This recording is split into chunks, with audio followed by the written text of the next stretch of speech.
Sa paglitaw ni Konsolasyon sa dulong bahagi ng baryo, bumungad sa kanya ang tatlong gabunan na humahabol sa isang albularyo. Sa likurang bahagi nito, doon niya nasilayan ang isang hukluban na animoy binabalot ng purong kadiliman ang ilalim ng talukbong nito. Kahit anong pagsilay niya rito, bigo niya yung maaninag ni makita man lang ang kahit na anong bahagi ng nilalang. Sinubukan niya rin doong makipag-usap ngunit tanging matining na sigaw lamang ang kanyang naririnig. Makalipas pa ang ilang minutong pagmamasid, nasipat naman niya itong tumigil sa malayong parte ng lugar, indikasyon na wala itong balak na makipaglaban sa kanya. Maya-maya pa, nang makalapit na sa kanya ang albularyo, agad naman niyang napansin ang tatlong gabunang humahabol dito. Nagkaroon sila ng ilang minutong pakikipagpakiramdaman sa bawat isa hanggang sa dumating ang puntong nasipat naman niya ang mga nilalang na yon na paunti-unti na silang pinaliligiran. Hindi naglaon. Nang maramdaman ni Konsolasyon ng pagkasukol, kampante naman niyang binunot ang tangan niyang kampilan at kasabay nito ang pagwika niya sa albularyo ng, "Huwag kang lumayo sa akin kahit anong mangyari. Dito ka lang. Manalig ka."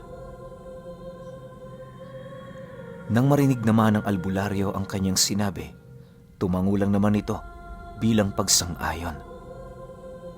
Pagsilay naman ni Konsolasyon sa naging hudyat nito, agad naman niyang pinagmasdan ang mga gabunan na siyang naging sanhi upang dahan-dahang lumitaw sa paligid ang mga engkantong kanina pa palang nakapalibot sa mga ito. Dahil sa paglitaw ng mga nilalang na yon, bahagya namang nag-alanga ng kanilang mga kalaban gawa ng hindi nito inaasahan ang ganoong sitwasyon. Gayunpaman, kahit napapalibutan na sila ng puwersa ni Konsolasyon, nanatili pa rin silang porsigido na paslangin ang albularyong kanina pa nilang hinahabol. Dahil dito, pilit naman niya yung sinisindak na sumugod para magkaalaman na kung sino ang malakas sa kanilang mga panig. Dagdag pa ni Konsolasyon, hindi ito mananalo sa kanya dahil ang mismong pinuno ng mga ito napakalayo ng pagitan sa kanya na parabang walang lakas ng loob na makipaglaban. Pagkarinig naman ng isang gabunan sa kanyang sinabi, ngumisi lang naman ang nilalang na yon habang sumasagot sa kanya ng, "Napakataas ng pagtingin mo sa sarili mo, Divino. Nakakalimutan mo yata. Hindi mga pangkaraniwang aswang ang kaharap mo." Kasabay ng pagwika nito ay ang buong puwersa naman itong pagsugod sa kanya. Nang masipat naman ito ni Konsolasyon, agad naman niyang hinugot ang kanyang kampilan na siyang naging sanhi upang pumalibot sa kanila ang lahat ng engkantong nagmamasid sa paligid. Dahil dito, bigong makalapit ang gabunan kung kaya't ang ginawa nito, lumihis ng daan. Sinubukan pa nitong umatake sa kanyang likod pero kagaya ng inaasahan, wala rin yung nagawa para maisakatuparan nito. Maya-maya pa, laking gulat na lamang ng nilalang nang bigla siyang hawakan ng maharlikang engkanto ni Konsolasyon at kasabay nito ang buong puwersa nitong pagbalibag sa kanya sa lupa. Sa sobrang lakas ng pagkakahataw nito sa katawan niya, halos mawala na siya ng wisyo, subalit pilit pa rin niyang tinitiis ang lahat ng sakit, mapanatili lamang ang kanyang kamalayan sa mundo. Pagharap sa kanya ng engkantong naghahari sa uri ng mga amumongo, doon naramdaman ng gabunan ang labis na pagkasindak buhat sa presensyang dinadala nito. "Paano mo ako lalabanan? Kung sa kaibigan ko palang wala ka ng panama. Hindi mo ba alam? 1,000 ulit akong mas malakas dyan." Wika ni Konsolasyon sa gabunan. Nang marinig naman ito ang kanyang sinabi, pilit naman yung umatake sa maharlikang engkanto, subalit kagaya ng inaasahan, wala yung nagawa para mapaslang ang nilalang na yon. Lahat na ata ng abilidad nito na gawa na niya, ngunit hindi man lang ito nagkaroon ng pagkakataon para makapagdulot ng pinsala. Makalipas pa ang ilang minuto, napilitan na ring tumulong ang dalawa pa nitong kasama, kung saan agad naman niya yung hinarang sa pamamagitan ng pagbunot ng kanyang kampilan. Pagkawasiwas niya nito sa hangin, panay naman ang ginawang pag-ilag ng mga nilalang na yon dahil sa pagliparan ng mga hanging sintalas ng patalim. Ilang beses yung ginawa ni Konsolasyon na siya namang matagumpay na nailagan ng tatlo. Makalipas pa ang ilang minuto, laking gulat na lamang ng mga gabunan nang mapansin nila ang iilang hiwa nila sa katawan na unti-unting nagkakaroon ng sakit at hapdi. Pagtulo ng kanilang mga dugo sa lupa, bahagya naman silang napaatras habang patuloy na pinag-iisipan kung saan nila nakuha ang mga pinsalang yon. Sigurado silang nailaga nila ang lahat ng pag-atake ni Konsolasyon, kung kaya't hindi nila mawari kung saan nila yon nakuha. Nang masipat naman niya ang matindi nitong pagtataka, minabuti naman niyang ilahad rito ang katotohanan sa likod ng kanyang pag-atake. Ayon kay Konsolasyon, hindi lang sa mga nakikita nilang matatalas na hangin nagmumula ang kapangyarihan ng kampilan. Dumadaloy ang kapangyarihan nito sa lahat ng hanging nakapaligid sa mundo. Kapag iwinasiwas niya ang kampilan sa ere, ultimo ang hanging nilalanghap ng kanyang kalaban ay nagiging sandata niya. Kaya niyang puksain ang katawan ng mga ito sa isang pag-atake lamang, subalit hindi niya yun ginawa upang maitatak sa mga nilalang kung sino ang kanilang kinakalaban. Dagdag pa niya na kalimitan niyang hindi ginagamit ang kakayahang yon sa kadahilan ng hangad niyang magkaroon ng kasiyahan sa pakikipaglaban. Matapos namang marinig ng mga gabunan ang kanyang sinabi, nanatili pa rin yung buo ang loob na lumaban. Dahil dito, agad namang inutusan ni Konsolasyon ng mga kasama niyang engkanto na bumalik na sa kanyang pamamahay. Naniniwala siya, hindi na niya kinakailangan pa ang tulong ng mga ito, lalo pa na nailigtas na niya ang albularyo. Nang marinig naman yon ng mga kasangga niyang engkanto, paisa-isa naman yung naglaho hanggang sa ang kanang kamay na lamang niya ang natira. Pagbalik nito sa kanyang kinaroroonan, inabisuhan naman niya yung manatili sa tabi ng albularyo upang mabantayan ito. Nang mailahad na ito ni Konsolasyon, dahan-dahan naman siyang naglakad patungo sa harapan ng mga gabunan para personal yung kalabanin. Pagsilay naman ng mga ito sa kanyang ginawa, maingat naman siya nitong pinalibutan hanggang sa magawa na niya itong masukol. Pagkaraan pa ng ilang minuto, nasipat na rin niya ang huklubang mabilis na lumapit sa kinaroroonan nila. Hindi naman niya yun gaanong pinansin dahil simulat sa pool, yun na talaga ang kanyang plano. Sa isip-isip niya, kung hindi niya lang dadakpin ang nilalang na yon, kanina niya pa pinaslang ang 3 gabunan.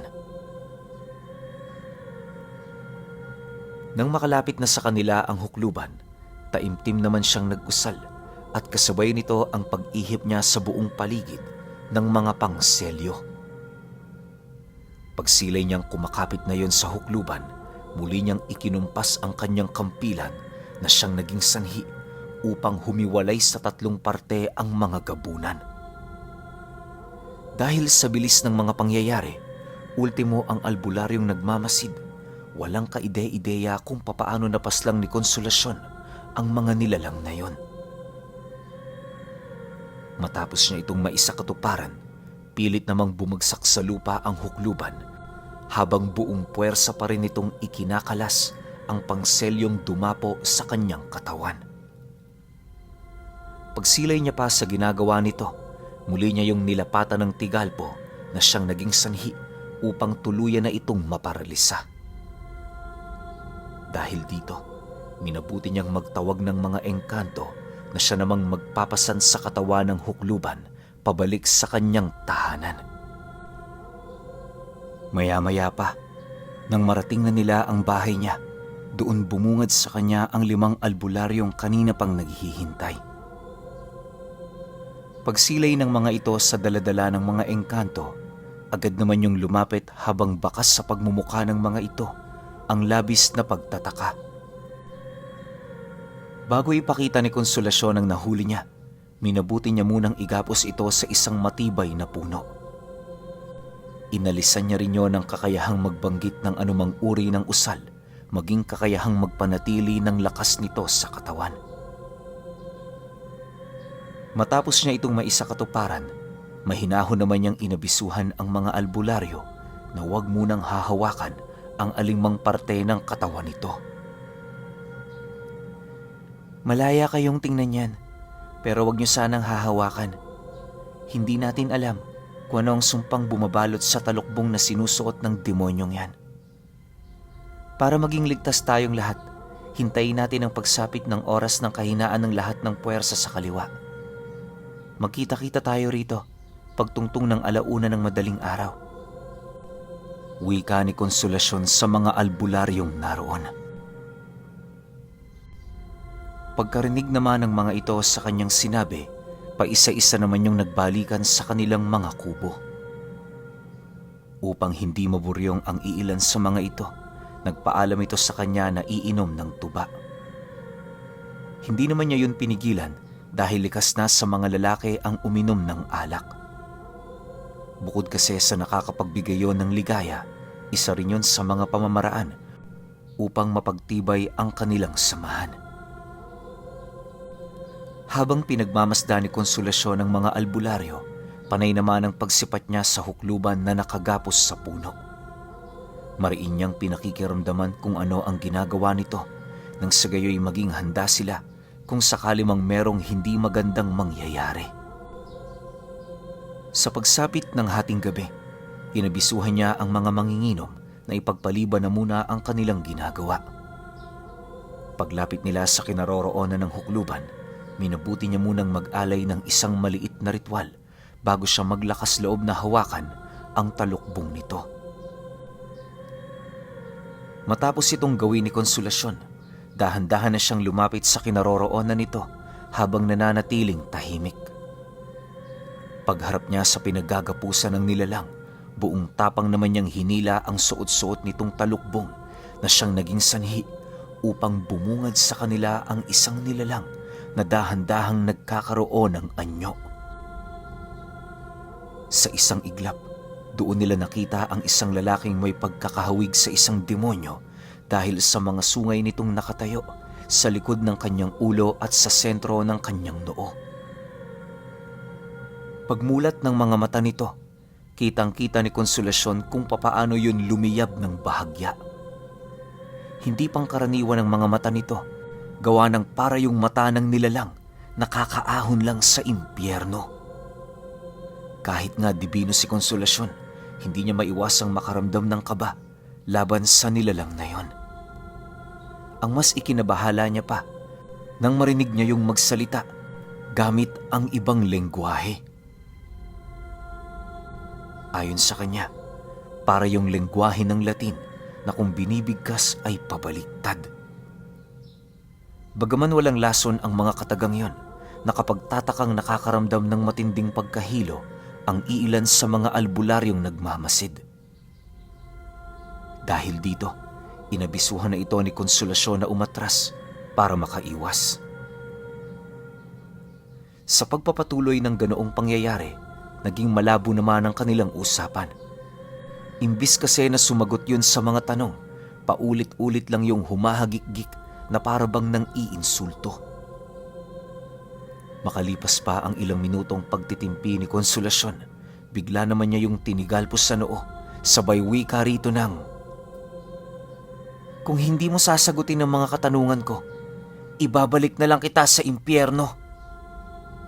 Mamili ka, lalangoy ka na naman sa dagat-dagatang apoy o mananatili ka rito na sinusunod mo ang gusto ko."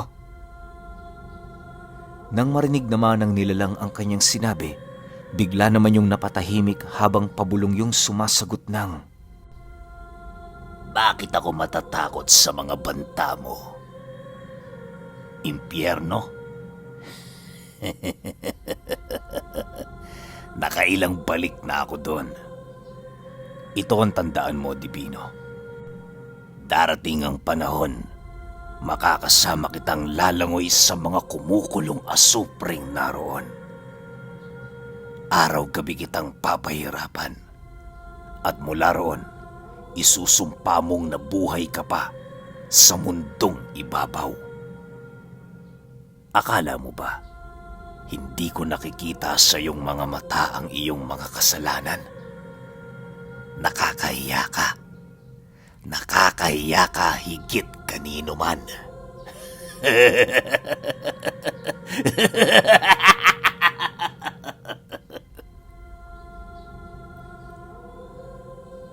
Dahil sa sinabi nito, nagdesisyon na si Konsolasyon na patawan ng kamatayan ang nilalang na yon. Para may isa katuparan niya ito, sa pilitan naman niyang kinuha ang totoong pangalan ng demonyo. Pasensya na kayo, hindi ko nababanggitin ang pangalan nito dito. Mahirap na, baka habang kinukwento ko ang istoryang ito, mabuhay pa yon. Makalipas pa ang ilang minuto nitong pakikipagtagisan, sa tulong ng karunungan ni Konsolasyon, nagawa niyang makuha ang pangalan ng demonyong yon. Pagsambit niya nito ng 7 beses, agad naman niya yung nilagyan ng selyo na siyang naging sanhi upang doon nila makita ang dahan-dahang pag-apoy ng kaluluwa ng nilalang na yon. Hindi naglaon, nasipat na lamang nilang bumuka ang bibig nito at kasabay nito ang paglabas mula roon ng napakaraming bolang apoy na umiiyak. Naniniwala si Konsolasyon, mga santelmo ng taong napaslang ng demonyo ang kanilang mga nakikita.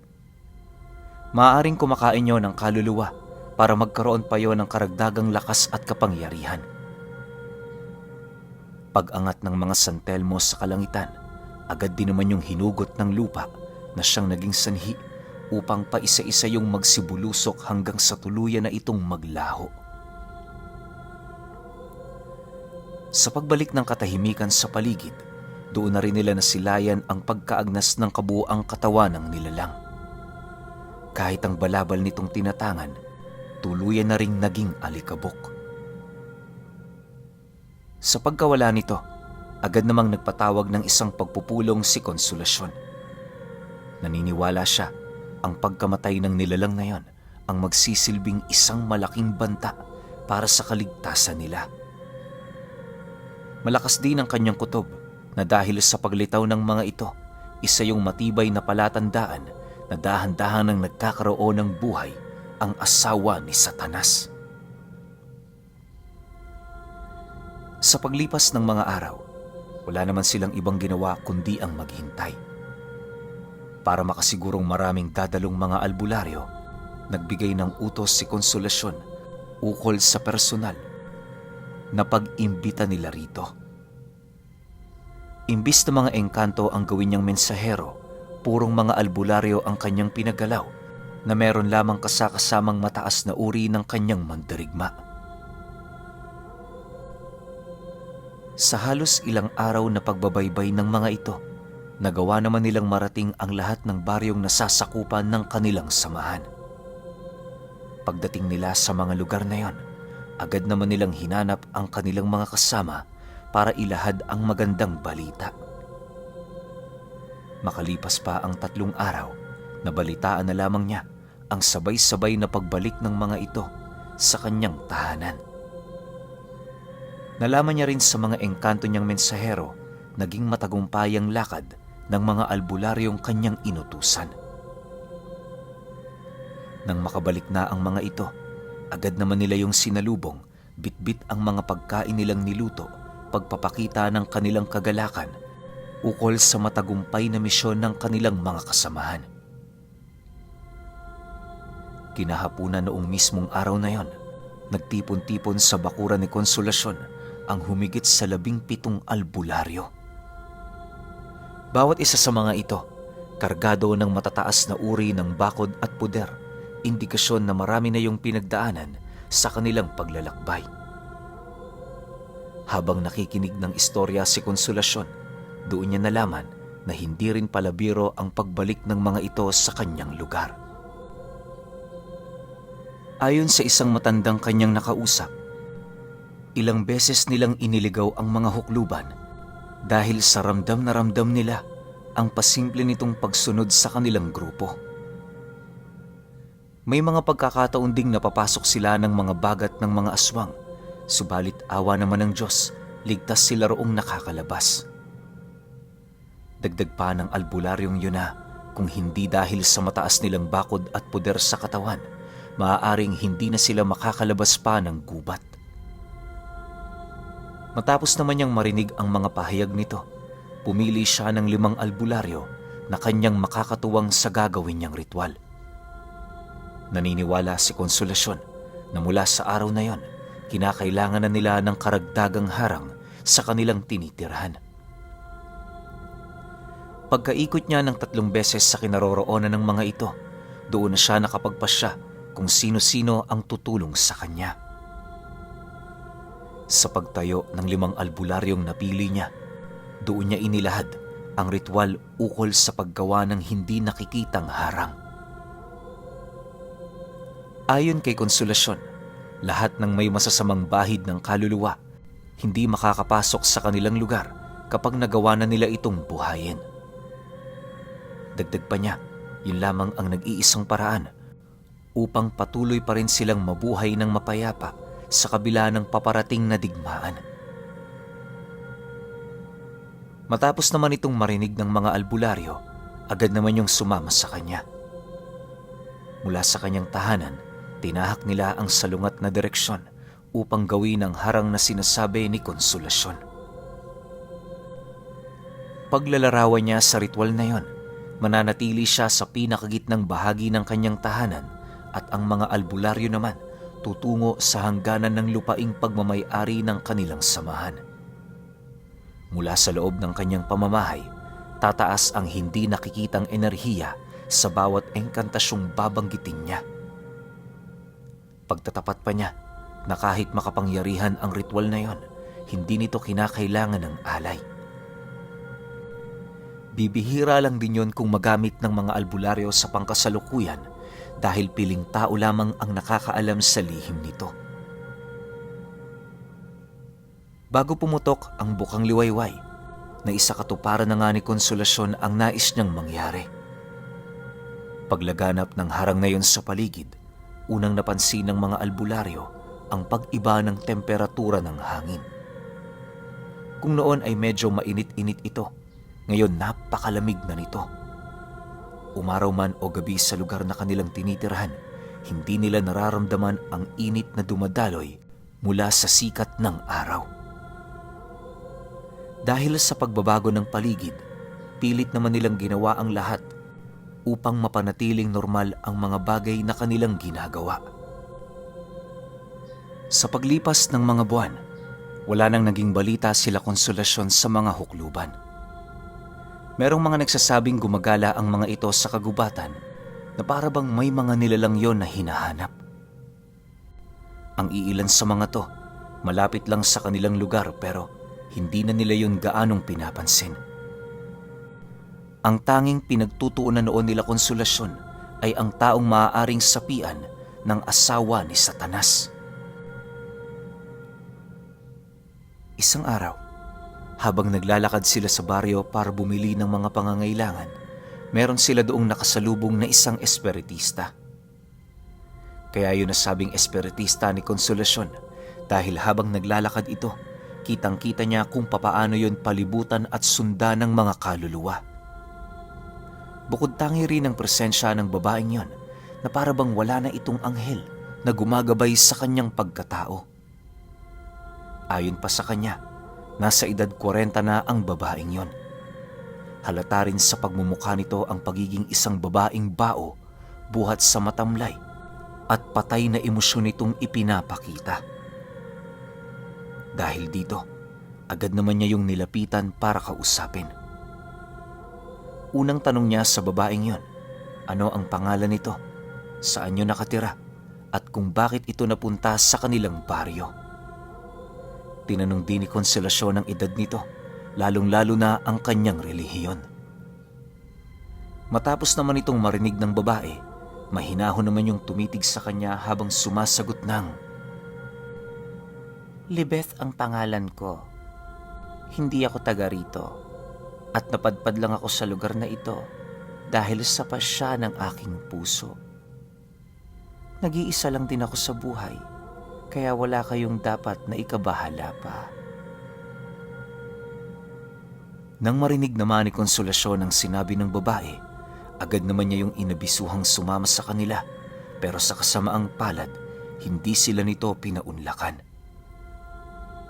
Bago pa man tuluyang humaba ang kanilang pag-uusap, laking gulat na lamang nila nang bigla sila nitong iwan. Hinabol pa nila ito pero hindi na yon nagpapigil sa kanila. Habang pinagmamasdan ni Konsolasyon na lumalayo ang babae, nakakaramdam siya roon ng animoy kakaiba. Hindi niya mawari pero kakaiba talaga ang sinasabi ng kutob niya. Sa pagkawala ng babaeng yon, napatanong na lamang siya sa kanyang sarili ng, "Libeth, sino ka?"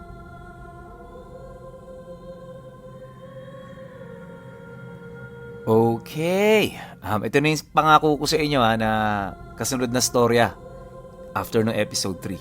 Ngayon, ang dami nating tanong sa kwento na to. Unang-una, sino yung Libeth?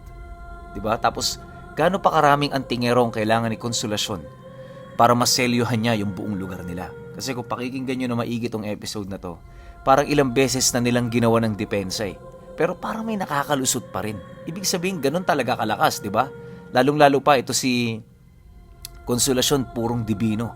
Isipin ninyo maharlikang engkanto yung tumangay sa gabunan, pero 1,000 beses na mas malakas pa si Konsolasyon kaysa dun sa alagad niya na isa sa mga maharlikang engkanto.